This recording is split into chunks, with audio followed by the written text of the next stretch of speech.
feel there any expectations or pressure to communicate more about your art now? Yes, there's an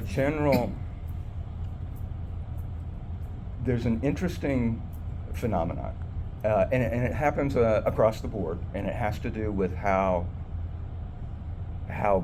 interested one is in the development of art, in the basic questions themselves. Okay,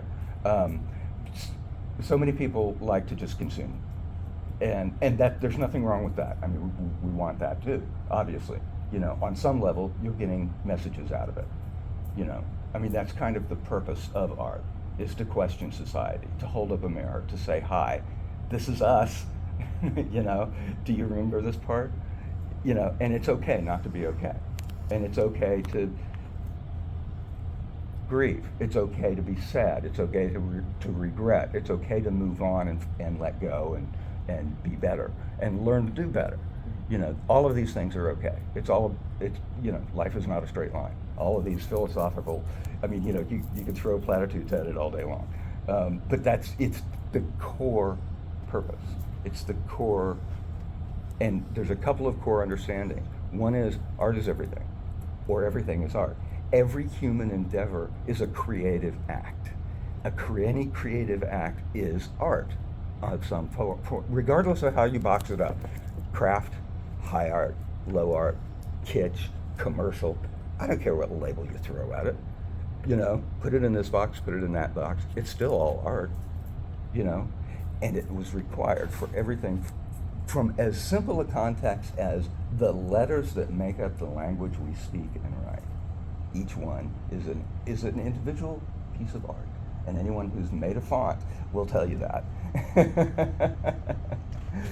So, from the very basics of communication to the utilitarian things we have, the chairs we sit on, everything has to go from concept to reality. And during that process, it has to pass through the hands of an artist. Has it affected discoverability? Yes. Yeah, well, it's much more public and accessible. Mm-hmm. And as that grows, of course, competition grows too. And that's not, competition is a separate thing from capitalism. And, you know, it's perspective is everything, you know, and we got to choose how we want to move forward and how we're going to use that to drive us to move forward, you know. I've never been real fond of competition per se. I don't enter a lot of those, fancy books and, to get published. I'd rather, land a job that's only going to help me survive for next month, basically. I mean, but awards are nice. They encourage the artist to continue doing, to not lose sight of the mission, if you will. So they're also very valuable, especially to the artistic temperament, which we spent a lot of the weekend talking about, is a real thing. And it's because of the sensitivity of those who look at the universe in a different way, in a revelation of creativity, of creation itself. And we feel like such a part of that. And it's hard to separate that from looking at life through nothing but scientific goggles, if you will. There's a lackluster there to our temperament. There's a lack of feeling for it. It's hard to articulate. It's just sort of a part of our being, if you will. And I include almost every human in this on some level. I think everyone has an artistic talent if they will only decide to seek it out. And it may be something that doesn't look artistic to you at all, like organizing things, It may be driven by who knows what psychology, but there's a creative spark there for you. But you have to sort of seek it out. It's part of the self-development aspect of being human. Interesting. Which reminded me, we had a discussion the other day about looking at, when I was a child, looking at paintings in the Museum of Modern Art and looking at a series of airbrushed. Okay. I know where we're going. Good. the Stations of the Cross was what was cost. Mhm, It was called. okay. And I was amazed at what was paid for it to what looked like something I thought I could do at the time. Mhm. Whether or not I could, that's a whole different matter. But but so that's kind of that. And that's been Has done been. several times Yeah. from the truly wonderful and amazing and illustrative and lesson embedded, art of the Renaissance and so forth, to the truly tasteless, if you will, of some postmodernist work, if you will. So, it's a discussion that's hit both ends of the spectrum very rapidly. I like to give room to that kind of stuff. It's part of the discussion. And to me, that's the other second thing to keep in mind about art is it is an ongoing discussion. It's the call, and it's the hero's journey. It's the call to action. It's the adventure along the way. It's the inspiration you get and the boon you bring back, and that's whatever came out of it, right? And whether or not you survive it, I mean, face it, we're all damaged babies on some level, it seems like these days.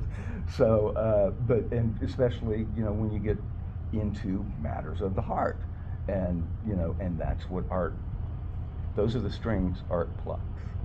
That's the music art plays, if you let it. But you have to open the heart to hear the music. So,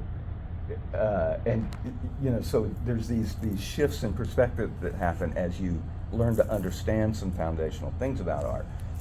Not all art is pretty. There's a difference between skill level and style. Styles are now a choice, more of a choice than they ever have been before in time.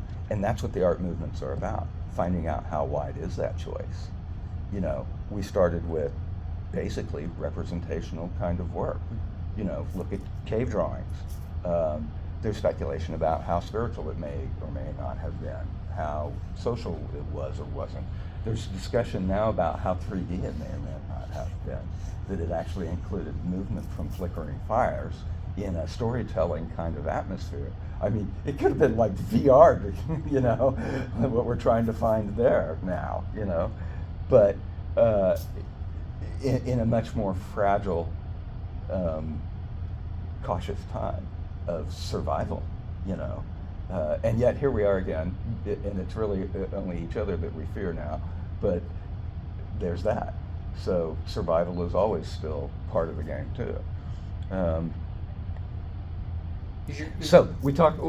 I wanted to discuss briefly about abstract art. There's a lot of people who don't quite get it.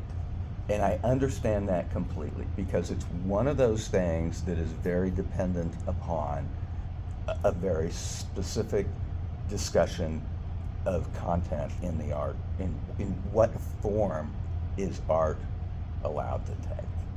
Early on, directly after the invention of photography. So we have a major invention of technology that allows us to capture an image of, say, a landscape in perfect detail. Yeah, there's matters of focus, blah, blah, blah. But the point being, we now ask the question, how is a painting stack up against that? How do we value it against that? What is the purpose of doing a painting when it's going to have a certain number of stylistic choices to make, or strokes to learn to make, or whatever, so the skill level comes in, and all of that. And photography, once you've refined the process, is a do it again, and you repeat it endlessly, right? Mechanical. We've taken a step of feeling out of it on one level, and yet it finds its footing and becomes an art form in its own right. That becomes its own discussion. But now we have this upset in the painting world going, why paint a landscape? Why bother?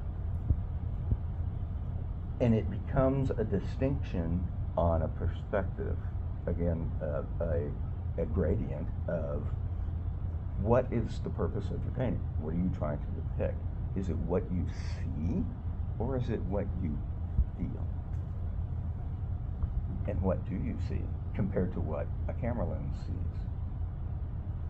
And question after question after question arises, and then it's like, okay, painting can now be done with feeling, not just perspective, not just technical detail, not just shadow and light, not just, you know, and we have the expressionists, the impressionists, the abstract, the Picassos and so forth, the Kandinskys, the abstract expressionists, and then with Pollock, movement enters into the flat 2D field, and yet builds a rhythm and a music in which you can almost see the lyrical mountains of his birthplace of Montana.